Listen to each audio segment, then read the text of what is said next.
Joining me live now is Sky News political editor Andrew Clennell is here at the desk with me. So you've got to be pretty happy with those numbers. It justifies a leadership change.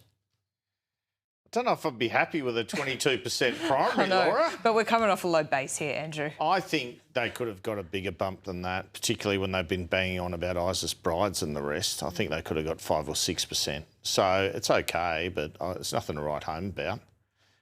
You know, Angus Taylor still has to prove he's the answer. Yeah. But they haven't put any policies out there. They've only put, a framework. They put the ISIS brides policy. Sure, but a framework in policies when it comes to cost of living. They've restated their principles, essentially. They're not talking about themselves as much. And at least they've arrested the decline. Is that too much? Yeah, I think it is. Okay. It's a long road back. But yeah, if you take any solace from that, it's that it hadn't flatlined. That would have been a disastrous result for Angus Taylor, but he's going to look at that and say, gosh, I've got a lot of work to do to save the Liberal Party. I guess at this point you take the wins where you can get them, and they'd be trying to talk about this as a win today, absolutely. Yeah, I wouldn't be calling that a win. Yeah, but I think that they might try and spin it to themselves, that it's a little bit of a win and a justification. But you've got to get up every morning. Yeah, that's right, exactly. You've got to get up every morning. Let's talk about One Nation because, in previous elections, we've seen polling at this time. One Nation always kind of gets a bump in the polls, but then they never translated election time. I think this is very different because... I've never seen a bump like this. Yeah, it's extraordinary. It's normally more between your 10 and 14%, maybe 11%. At their best times, 6% at their worst times. We're looking high 20s. I mean, that's a major party vote. There's no coincidence that this has occurred since Bondi, absolutely none. They've had a doubling of their primary since Bondi. And you can talk about how it speaks to the Liberal Party being hopeless, but I also think it speaks to the government not being tough enough after Bondi, with the rhetoric, with some of their measures. I think that's helped encourage this as well. And, they could say, well, look at that poll, only 12% of our votes gone to them. It's all coalition vote. And I understand that.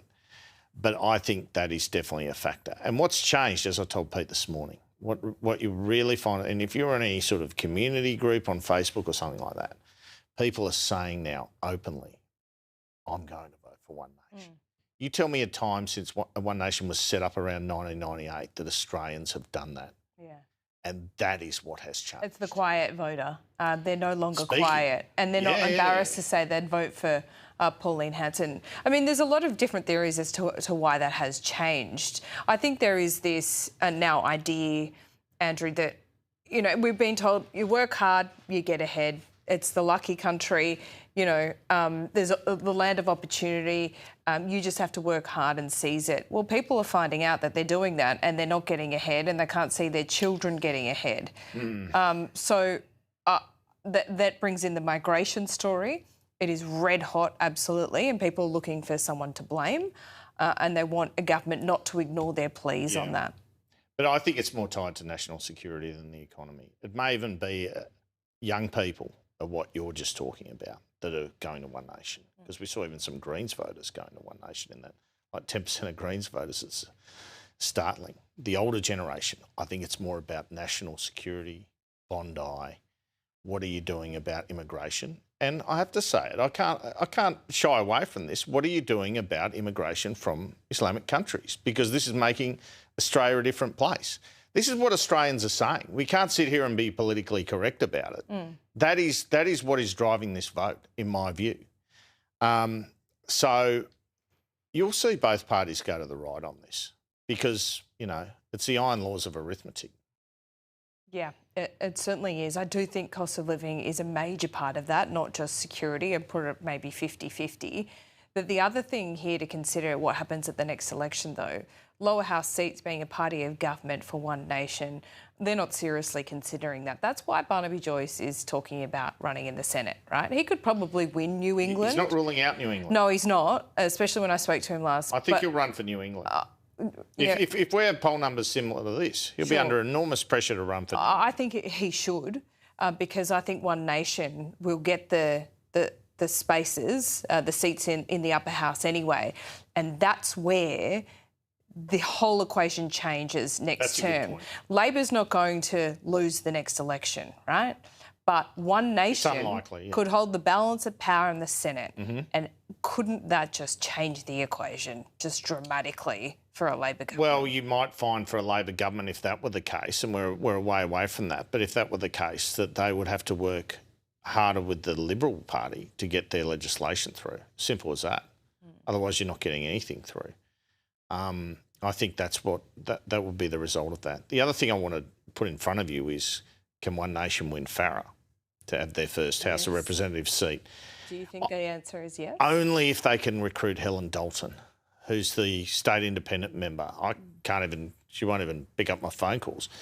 I don't know what she's doing, but we know that Barnaby and Pauline have spoken to her. If she runs as an independent or if she runs with One Nation, I'm convinced she wins the seat.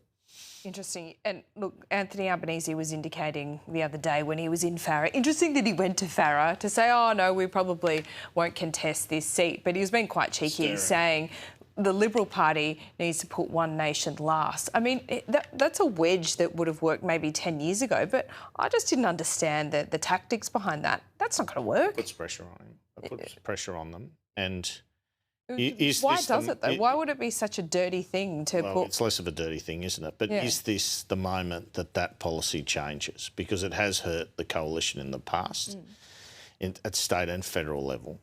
We should be asking our South Australian reporter what's happening with preferences in the South Australian election, because that could be a sign of what other jurisdictions do. For the coalition to have any chance, they can't be putting One Nation last. That's what you're telling me, and I tend to agree. I think it was interesting that both Beattie and Carr came out saying, actually, if you really want to, have this moral stance about where you are in the political spectrum against One Nation, you should actually be running a Labor candidate in Farrer and preferencing the coalition. I mean, that's coming from their own side. That's a good point.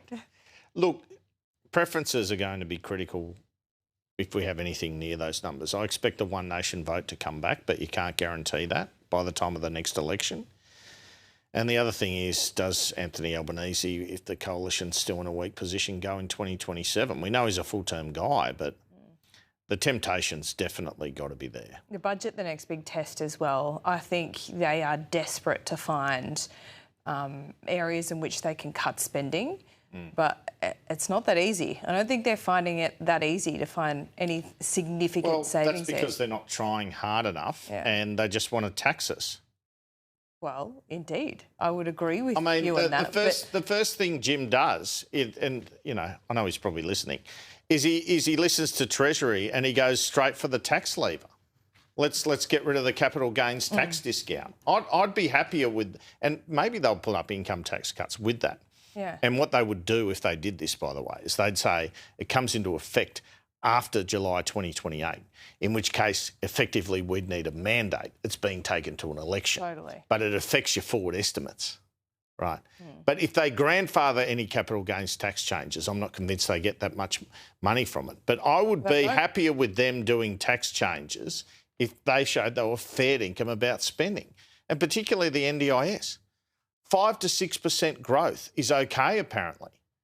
They're the ones telling us that like the NDIS 3 or 4 out of 10 teenage boys are on the NDIS. It was never set up for this. No, that's right. So show some courage, get real and properly tackle it. I couldn't agree with you more, and these are the conversations that are being had at the moment. When the NDIS was set up, we were all on board with it. Julia Gillard convinced us that this was just for if you find yourself in the terrible situation where you and a family member become profoundly disabled, there's a safety net. Non-verbal, can't... move. Profoundly disabled.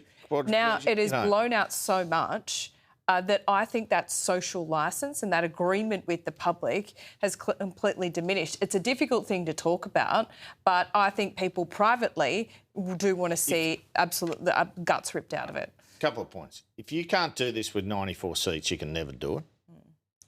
And you don't need a mandate like you do with tax changes. And the only people who I think can do this are a Labor government, because the coalition government would just get smashed by the left if they tried it. So only a Labor government can properly tackle it. They've had a bit of a shot at tackling it. I don't think they've done enough. And what you saw with them giving the money to the states for the hospital agreement and the thriving kids, at least in the short term, they've traded money in and out. Like, it's the same amount of money.